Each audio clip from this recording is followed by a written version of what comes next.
Welcome! In today's video, I'm going to show you how to connect Tradovate to TradingView.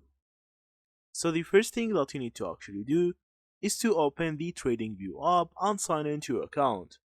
After that, you need to click on the chart button on the down left corner. Now, after you do that, you will see the arrow up, arrow down button on the down right corner above Community and Explore button. You need to click on it. And now from here, this menu will appear. It says trade with your brokers. So you can find all the brokers right here and search for Tradovate.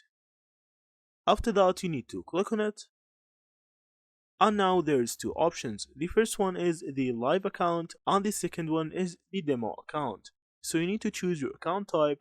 After that, you need to click on connect. Now you need to sign in to Tradovate. And that's it. Now you have connected Tradovate to TradingView successfully. Thank you for watching and see you in the next videos.